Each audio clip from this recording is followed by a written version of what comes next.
Halo sobatku, selamat datang di channel Sobat Movie. Tempatnya review film paling asik dan menarik buat sobatku semua. Yang baru gabung, silahkan klik tombol subscribe ya dan nyalakan loncengnya, supaya kalian tidak ketinggalan film-film seru yang Mimin upload. Oke, gak usah berlama-lama lagi, langsung aja kita ke reviewnya. Gasken sob.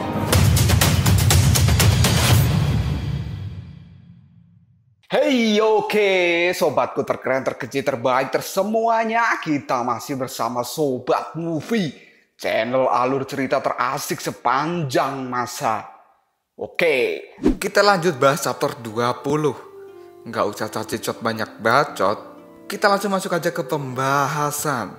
Bocah yang meminta tolong pada sang biksu itu kini berkata, "Biksu, kumohon pergilah ke barat sekali lagi dan melewati jalur monster yang baru." Melihat sang bocah berkata seperti itu, reaksi dari biksu malah menguap, seolah itu hal yang membosankan.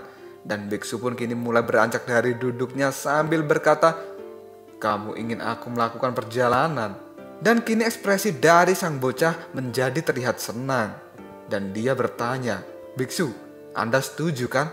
Biksu pun kini mendekati bocah itu lalu menunduk dan memandangi si bocah dengan tatapan yang sinis. Dan tiba-tiba saja biksu pun menjitak kepala dari bocah itu. Hal ini membuat Bailang bingung kenapa gurunya menjitak bocah itu. Bocah yang dijitak itu pun memegang kepalanya karena kesakitan dan sang biksu lalu berkata, "Hei anak nakal, jangan berpura-pura lagi. Siapa kau sebenarnya?" Anak itu pun menjawab, "Aduh, kenapa kamu bisa tahu kalau aku nyamar?" Lalu anak itu pun mulai berubah. Ternyata dia adalah Yuto. Sang biksu yang melihat bahwa anak itu adalah Yuto, dia pun langsung berkata, "Jadi itu kamu. Kenapa kau menyamar seperti ini?" Yuto pun menjelaskan bahwa dia menyamar agar bisa menyelinap dan keluar dari istana surga secara diam-diam, agar tidak diketahui siapapun. Yuto juga mengatakan dirinya datang kemari adalah karena perintah dari Dewa Rulai untuk memberitahu sesuatu yang penting pada sang biksu. Biksu pun langsung berkata, Tathagata ya." Yuto lalu mengeluarkan gulungan pesan dari Tathagata dan menyerahkannya pada sang biksu. Biksu yang penasaran dengan pesan apa yang ingin dikatakan oleh Tathagata, dia pun menerima gulungan itu dan membukanya. Dan kini patung Buddha mini pembawa pesan telah muncul di tangan biksu Tong. Patung kecil itu langsung berkata, "Aku adalah patung pesan. Silakan dengarkan pesan yang kusampaikan." Dan patung itu pun kini mulai menjelaskan pesan dari Dewa Rulai. Patung itu pun berkata, "Peristiwa besar akan jatuh di 3 alam dan tidak akan ada yang selamat. Karena semua orang akan menumbuhkan semangat perang mereka. Hal ini mengakibatkan niat membunuh mereka menjadi bangkit. Dan itu akan terjadi pada semua makhluk." Biksu kini langsung berkata, apakah ini adalah wabah yang dikatakan oleh Aoye?" Patung itu pun melanjutkan pesannya, "Gejolak ini akan menyebar kemanapun. Dan sumber dari masalah ini adalah elemen lain di alam dunia. Elemen itu adalah jantung bumi atau elemen bumi. Hal ini sama seperti api abadi yang dapat mempengaruhi semua makhluk hidup. Tapi aku merasa elemen bumi ini masih netral, belum berubah menjadi baik ataupun jahat. Tapi jika sampai berubah jadi iblis, maka dia akan menghancurkan dunia." Bailang kini melongo mendengar penjelasan dari patung ini. Dan Bailang pun berkata, "Hah? Apa dia seperti Xiaoyu?" Patung itu pun lanjut berkata, "Kita perlu menemukan tempat persembunyiannya dan memperbaikinya. Karena ini adalah untuk kebaikan seluruh dunia." Sang biksu lalu bertanya, "Tunggu, apakah maksudmu dia harus dibimbing? Lalu siapa yang akan membimbingnya?" Patung Buddha itu pun menjawab, "Tang Sanjang, kamu benar. Jantung bumi ini bersembunyi di jalur monster baru. Dan aku minta tolong padamu untuk kembali ke jalur monster baru." Biksu pun langsung berubah ekspresinya. Sang biksu kini memegangi kepala dan mengepalkan tangannya seolah tak percaya dia akan melakukan perjalanan ini lagi. Sang biksu langsung berkata, "Tidak masuk akal. Seperti omong kosong saja. Aku telah menginjakkan kakiku di jalan monster 2 kali loh." Patung itu pun melirik ke arah Biksu Ton dan biksu terkejut dengan ekspresi lirikan dari patung Buddha itu. Lalu sang biksu berkata, "Hatiku ini seperti air. Aku tak punya keinginan sedikit pun kecuali ada hadiah besar yang membuatku gemetar." Patung itu pun berkata, "Kebangkitan jantung bumi memicu api 9 hari. Tapi selain membangkitkan jiwa perang, secara tak sengaja elemen itu juga memunculkan sebuah batu aneh dari dunia luar." Mendengar adanya batu aneh, kini ekspresi dari Bailang, Yutao dan juga biksu jadi berubah karena penasaran batu apa yang dimaksud. Lalu Yutao ingat sesuatu bahwa dia datang dengan membawa batu. Yutao pun mengambilnya dan memberikan pada Biksu Tong. Biksu lalu memeriksa batu itu dan dia berkata, "Untuk apa batu ini diberikan padaku? Batu ini sudah pecah dan sepertinya ini tak akan bisa menghasilkan banyak uang." Patung itu kembali berkata bahwa batu itu bukan batu biasa dan dengan batu itu Sun Wukong akan bisa dilahirkan kembali. Biksu pun langsung berkata, kelahiran kembali Sun Wukong ya. Bailang yang mendengar Wukong bisa dilahirkan kembali melalui batu ajaib itu, dirinya kini tersenyum dan berkata, "Kakak senior bisa terlahir kembali, guru. Kita harus setuju." Biksu pun langsung menutup mulut dari Bailang dan berkata, "Diam kau Bailang, aku tak mau berjanji." Sang biksu kini memegangi dagunya. Kemudian Biksu Tong pun berkata, "Tathagata, apa kau mengancamku? Dan apa kalau aku menolak hal ini, kau tidak akan menghidupkan Sun Wukong kembali?" Patung itu pun menjawab, "Bagaimana aku bisa mengancammu? Kita kan teman baik. Ini hanya hadiah kecil saja untuk dirimu. Biksu, kau itu adalah orang yang belas asih. Kamu punya tanggung jawab sekelas dewa. Meskipun dunia tidak memperhatikanmu, tapi dirimu akan selalu memperhatikan dunia."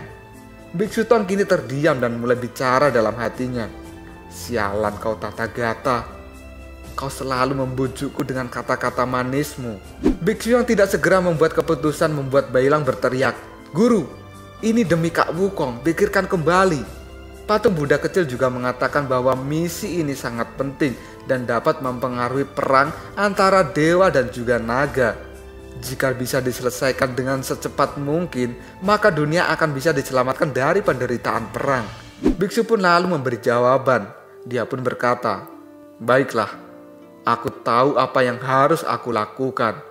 Bailang dan Yutao kini senang karena biksu akan mulai bertindak. Sebelum menghilang, patung itu berpesan pada Biksu Tong bahwa dalam perjalanan kali ini biksu disuruh untuk mengajak Yutao agar dia dapat menuliskan apapun yang dia lihat selama perjalanan. Biksu pun kini menepuk jidatnya dan dia berkata, "Terserah dirimu sajalah Tathagata." Melihat Yutao akan ikut dalam perjalanan ini, Bailang merasa senang karena punya teman perjalanan yang baru. Dia pun melompat dan merangkul Yutao sambil berkata, "Selamat bergabung dengan tim kami." Patung itu juga berharap agar perjalanan biksu kali ini lancar dan sukses. Lalu patung itu pun menghilang dan biksu kini terdiam. Oke, kita berpindah ke istana surga Tianggong. Di sana terlihat pasukan sedang sibuk mempersiapkan alat perang. Mereka mengambil busur dan anak panah lalu keluar dari ruang senjata. Dan para pasukan surga itu pun kini telah berbaris di halaman istana surga dan terlihatlah Dewa Sasin dan Dewa Erlang sedang minum teh bareng. Dewa Sasin pun berkata pada Dewa Erlang, "Erlang, besok kau akan berangkat. Biarkan hari ini aku mentraktirmu minum teh." Dewa Erlang pun meminum tehnya dan dia mulai bicara. "Sasin, apa yang ingin kau bicarakan kali ini?" Dewa Sasin pun menjawabnya, "Erlang, sebenarnya aku memikirkan suatu hal yang ingin aku tahu dari para dewa yang lain. Apakah para dewa yang lain juga memikirkan hal ini? Kali ini naga telah menyerang surga dan kita mengirim pasukan untuk berperang. Apa ini hal yang benar?" Dewa Erlang pun sambil menuangkan teh, dia berkata, "Pertempuran adalah tugas jenderal. Aku hanya mematuhi perintah dari atasan dan misiku adalah mencari kemenangan. Pertanyaanmu tadi tidak ada hubungannya denganku." Dan Dewa Sasin kini berkata lagi pada Dewa Erlang, "Apa kau akan selalu sesederhana ini? Dirimu tidak hitam dan juga tidak putih. Sepertinya akan bagus Jika segala sesuatu hal di dunia ini tidak menjadi rumit, Dewa Erlang pun kini hanya terdiam. Lalu Dewa Erlang mengangkat gelas tehnya dan menuangkan teh itu ke lantai. Hal ini membuat Dewa Sasin terkejut. Lalu Dewa Erlang berkata, perang akan menyebabkan kematian dan cedera dalam jumlah yang tidak terhitung. Tapi itu tak bisa dihindari. Dan Dewa Sasin menjawabnya, inilah yang harus kita lakukan. Kita berpindah ke halaman Istana Surga. Di sana ada Jenderal Surga Timur dan juga Jenderal Surga Barat yang sedang mengobrol. Jenderal Barat bertanya, kenapa kita tidak ikut dalam perang ini? Dan Jenderal Timur pun menjawabnya, karena kamu dan aku sama-sama tahu bahwa tujuan perang ini bukan untuk menghancurkan klan naga. Jenderal Barat lanjut bertanya, naga kini juga sudah mempersiapkan perang. Bisakah kita menang melawan mereka? Dan Jenderal Timur pun menjawab, ada Dewa Mata Tiga dan beberapa muridku dalam peperangan ini. Kemampuan mereka sudah lebih dari cukup. Hanya saja ada hal yang membuatku bingung. Ini adalah terlepas dari kegelisahan para prajurit surga. Apakah hal ini juga dialami oleh para Asyura? Jenderal Barat pun menjawabnya, aku tak tahu. Tapi jika itu terjadi, apa yang harus kita lakukan? Kita harus tenang dan mengamati situasi dan perkembangan saat ini. Aku berharap hal itu tidak akan terjadi. Dan tidak ada hal yang lebih buruk dari ini, kata Jenderal Timur. Oke, kita berpindah ke tempat Biksu Tong. Terlihat di sana matahari pagi sudah terbit dan di luar hotel, Bailang kini sedang berkemas dan mempersiapkan hal-hal yang akan dibawa dalam perjalanan kali ini. Biksu pun mulai mengatakan pada Wu Jing, Wu Jing, dalam perjalanan kali ini aku mengajakmu dan juga Bailang untuk menemaniku. Dan Wu Jing pun mengiyakan. Aoye kini keluar dari dalam hotel dan dia terlihat bersedih karena Biksu Tong akan segera pergi. Biksu yang bisa membaca ekspresi dari Aoye, dirinya tak tega dan mengajak Aoye ikut dalam perjalanan ini. Mendengar ajakan dari sang biksu, Aoye pun merasa senang dan dia berlari ke tempat biksu dan Wu Jing. Biksu kini sudah bersiap akan berangkat. Tapi terlihat Yu Tao masih sibuk melakukan sesuatu dan sedang dilihat oleh Bai Si dan juga Putri Tengkorak Putih. Ternyata Yu Tao ini sedang mengubur batu ajaib pemberian Tathagata. Yu Tao pun mengatakan pada Bai Si dan Putri Tengkorak bahwa batu ini akan membantu Raja Kera bereinkarnasi. Yu Tao pun meminta Bai Si dan Putri Tengkorak untuk menjaganya. Putri pun berkata, siap, kami akan melindunginya. Dan kini batu ajaib itu telah terkubur dengan sempurna. Yu Tao pun kini berpamitan pada kedua cewek itu. Dan jangan lupa untuk menjaga selalu batu ini, karena Yu Tao tak tahu kapan dirinya akan kembali. Bai Si pun menjawabnya, Anda tak perlu khawatir, dan Anda dapat mempercayai kami. Merasa lega dengan jawaban kedua cewek itu, Yu Tao pun kini berlari sambil melambaikan tangan dan menyusul Biksu Tong dan juga yang lainnya. Baru saja mereka berjalan, tiba-tiba saja ada hal yang terjadi. Dan hal ini membuat mereka semua terkejut, karena secara tiba-tiba langit kini menjadi hitam dan keluar cahaya emas dari dalam awan hitam itu. Langit dengan awan hitam ini terlihat sangat menakutkan, apalagi ditambah dengan adanya cahaya emas yang bersinar memanjang di sepanjang langit dan membentuk sebuah garis yang berliku. Melihat kejadian langka ini, sang biksu pun mulai menunjukkan raut wajah waspada dan dia berkata, tak kusangka aku akan memulai perjalanan ini lagi ketika tiga alam berada dalam kekacauan. Jalan di depan kita tak dapat diprediksi seberapa jauh dan lama mereka akan melakukan perjalanan ini, karena yang berani tak akan kenal takut.